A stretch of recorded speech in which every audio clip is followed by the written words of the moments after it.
we can assure you that we will continue to lean on you, and you can rest assured that as a country and as a people of South Africa, we will continue to support the people of Russia. It may be Russia now, it was Soviet Union yesterday, but it is the people of Russia we are supporting, we are working with, and we know you will continue to hold our hands. And thank you, Program Director, thank you, Moderator. Allow me to recognize the presence of Ms. Matvinko, the Chairwoman of the Russian Federation Council, Honorable Borodin, the Speaker and Chair of the Duma, and to express a word of appreciation for us to participate in this forum at this session. Fellow presiding officers, members of the Diplomatic Corps, members of Parliament, honorable members, secretaries to Parliament who are here with us this afternoon, good afternoon. Thank you once again for your invitation in order for us to join the rest of the delegations to this important conference and help us to tease out the underlying perspectives of our gathering over the past 2 days. For us, as South African Parliament, as clearly articulated by the Honorable Masondo, a multipolar world simply means that power is not dominated by one country, but distributed amongst multiple countries. And therefore, the proponents of this view argue that the world has to evolve into a multipolar order where several power centers balance one another. Now, I take the opportunity for us to listen to President Putin. And President Putin has this to say in his prediction that African countries will become leaders in the multipolar world, and furthermore that we will become a big majority for the betterment of the lives of our people through building on sound economic development initiatives. I think that it is something which we should take very seriously and commit ourselves to this creation of a multipolar world. Recently, we emerged from the Inter-Parliamentary Union session that was held in Bahrain, where most of my colleagues, some who are here, were in attendance. What became evident during the general debate, particularly on the emergency items, that there are countries that continue to be an imbalance of power of the geopolitical groups, where the so-called major powers have become more influential in international politics. This continues to cripple our respective states' developmental agenda, mutual interests, and cooperation. The extent and nature of multipolarity remain uncertain, and what is certain is that the old order, and therefore the unipolar world, will not fall without its rulers taking extreme measures to cling to power, to dominate, and continue to divide us. Currently, many countries here are facing aggressive sanctions and many other means of control. I may cite Zimbabwe, which is here with us. I may cite the Russian Federation itself. This cannot be the solution as ordinary citizens, women and children are the most vulnerable when sanctions kick in any country. This is one unspeakable form of human rights violation. Over long decades of colonialism, Africa as the continent continues to suffer the brunt of exploitation and drainage of our resources. Therefore, Africa needs a fair and balanced partner to support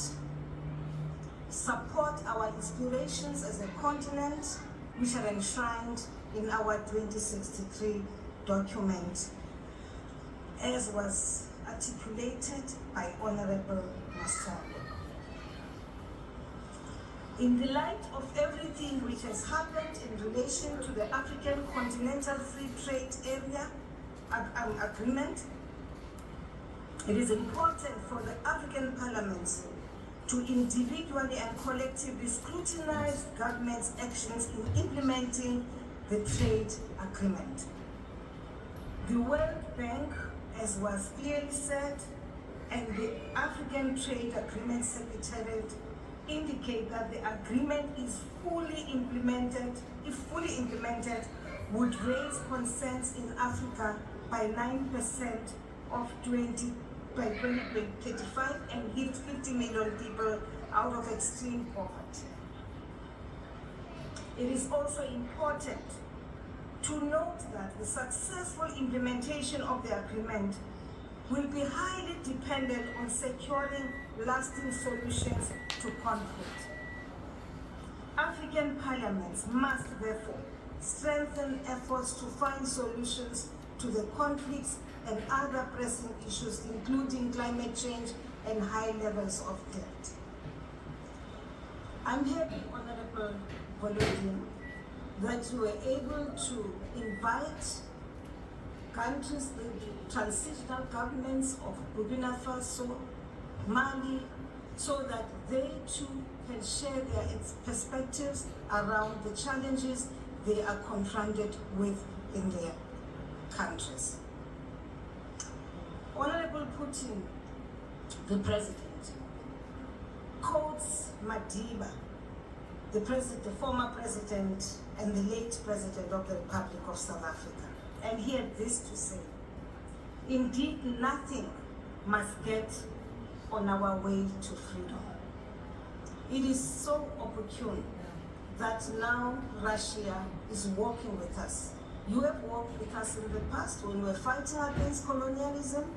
You are now beginning to work with us so that we can, beyond political freedoms, we can acquire economic development and prosperity in our country. Political freedom can never be on its own. In order for us to really feel the spin-offs of political freedom, there has to be economic development. There has to be prosperity in our countries. And this is just what you have begun to do with the countries in our continent. The rich history between the two nations, as in my country now, continue to define several bilateral agreements and memoranda of understanding. We have signed some of them, and these include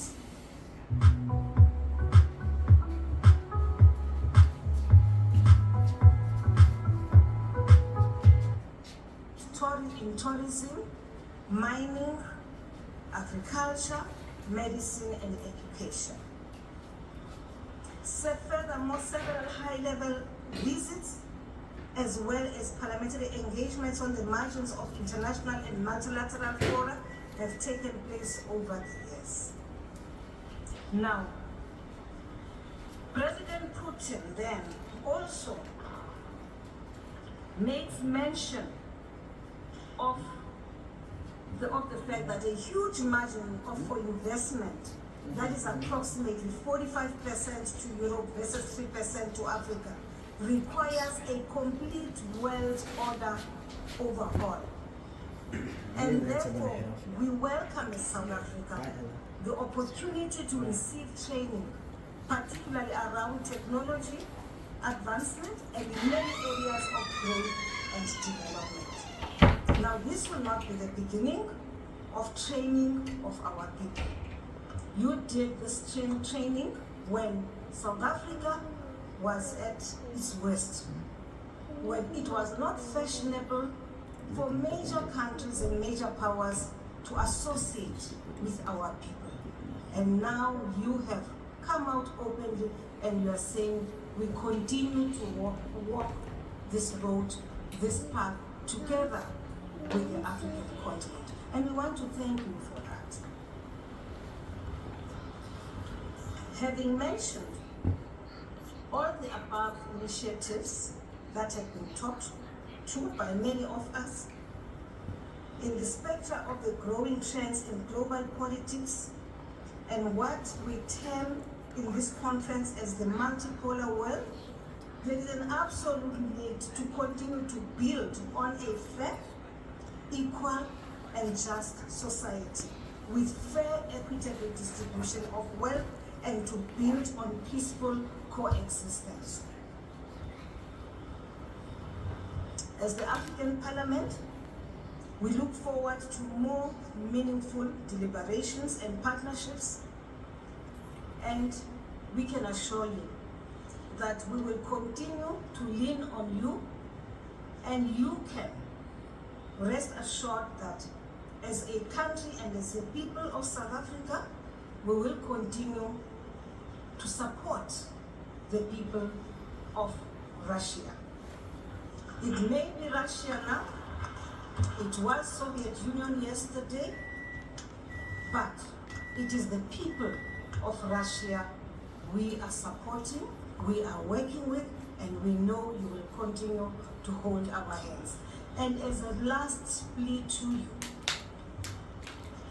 honorable members from the African continent, as mentioned earlier on by both Honorable Mudenda from Zimbabwe and the Honorable Chairperson of the NCOP from Namibia, I would want us to make a very strong plea to you as member of the P5 to continue to support the call by the African continent to have its representation in the United Nations Security Council. We actually are calling on you to support us in our call for the reforms of the United Nations. Because if that does not happen, we will continue to have the kinds of conflict which we are seeing in our continent. And of course, what happens when there's a conflict, then we are penalized. And once you are penalized, then you are expected, sanctions are thrown on you, and you run short of partners. There are very few people who are able to stand with us when there are challenges. Very few countries. Most of the countries would rather walk away from you when you encounter problems. We thank you once more for giving us the support. We thank the people of Mali and the people of Burkina Faso for being part of this contingent of members to visit Russia, so that we can all exchange views, share experiences, and see how best the people of your country can be supported through you. Thank you very much. Of a multipolar world is a term that describes the world's order where power is distributed among multiple countries. Some see it as transition from a unipolar or bipolar world where one or two countries dominated international relations. On the other hand, others view it as a challenge to the international relations system and as a source of conflict and instability. In fact, what the founders and champions of the term intends to achieve and see is a world that will have a greater share of power than the one. It's a sale, a March Madness March sale, March Madness sale. See, 50% off madness, stylish saving madness. Oh, you're mad if you buy before you bazaar.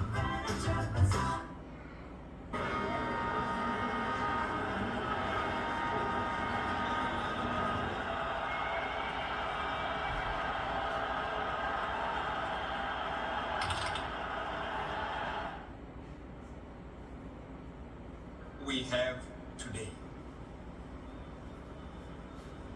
It is an open secret that the current world order has caused more harm to the world peace, security, and stability of the rivals and emerging nations. The good news is that a fundamentally different picture of the world is taking shape day by day. Movements of reclaiming the rightful position of sharing political and economical power is within reach. However,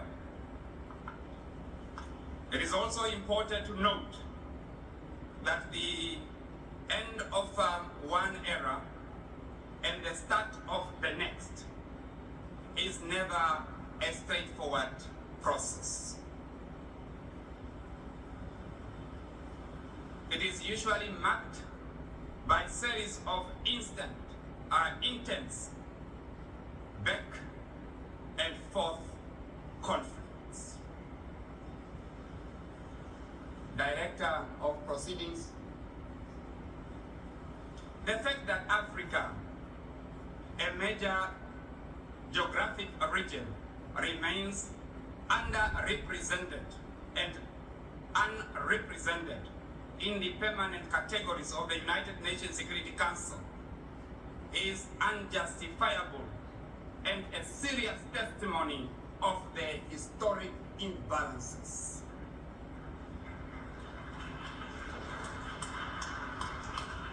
Several member states have made enough calls and supported the expansions of both the permanent and non-permanent member category of the Security Council. The drums calling for the need to reshape the United Nations Security Council that is never inclusive and reflective of the membership state of the world, in particular the exclusion of Africa, are loud enough to be ignored any longer. To remain the relevant of the United Nations, the Security Council need to be modernized to reflect the equality and the equity in the distributions of seats to the geopolitical regions of this world. The Council's legitimacy must be strengthened and measures must be taken to increase the Council's capacity to adequately carry out its duty in maintaining international peace and security.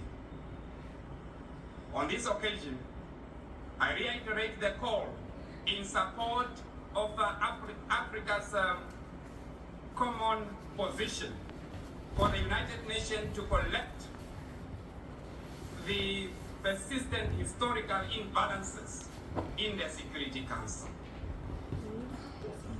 Director, allow me to tend and talk to ourselves as Africa under the umbrella of African Union, AU, which is charged with the role to empower African countries and ensure social, economic, and political development across the continent. Added on to shape the agenda and decisions in Africa and on the global affairs. The African Union has shown its capacity to provide leadership and acting as advisors to governments and intergovernmental agencies. Hence, I laud the African Union for championing the forward-thinking development framework such as Agenda 2063 and the African Continental Free Trade Agreement. However, the missing link is that Africa, under the African Union, AU, ought to speak in one common voice to demand a seat, or rather seats, on the power table in the envisaged multipolar world. Director for Proceedings, as I conclude, allow me to quote Martin Luther King Jr., who once said, and I quote, "Freedom is never given by the oppressor. It must be demanded by the oppressed." End of quote. In summary, I am saying that we cannot continue still allowing unipolar and bipolar driving global developments by remaining the global center of gravity, while their actions or the actions that they take are felt throughout the world. We cannot. Thank you so much for listening to me. To meet our ever-present and evolving challenges. Our parliaments have a greater role to play in fostering a multipolar world. They can do so by maintaining constant oversight over the actions of our governments, including on how they approach the resolution of the challenges that we face. In this way, we could be able to deal with the challenges which include energy and food security, inequality, climate change, and the destruction caused by conflicts. Program Director, many would agree that the true test of democracy is the extent to which our parliament can ensure the accountability of those who govern, acting on behalf of and in the interest of those who are governed. One of the means of anchoring multipolarism is through the promotion of multilateral engagement in a sustained effort to build a better world. This requires that we take the necessary steps to tamper with the arrangements where few nations wield disproportionate decision-making power in our global governance systems and structures. Of great importance in this regard is the need to strengthen the multilateral trading system to create. I'm Danielle, rookie business mogul. Today, I'm talking mogul to mogul with the Dog Club, who you swear for fair trade that also provides opportunities for developing economies. It is common cause that over centuries of colonialism, Western countries exploited Africa and drained its wealth without investing in any development. Therefore, Africa needs a fair and balanced partner to support its aspirations. Africa's aspirations are enshrined in the African Union Agenda 2063 2063, which is a strategic long-term planning instrument for the development of Africa. To achieve this, Agenda 2063, out of a number of goals which include, amongst others, a high standard of living, quality of life and well-being for all citizens, including well-educated citizens and skill evolutions, including transformed economies, including world-class infrastructure, and including preservation of peace, security, and stability. The Africa Continent Free Trade Agreement is one of the flagship projects of Agenda 2063. It seeks to significantly boost intra-African trade.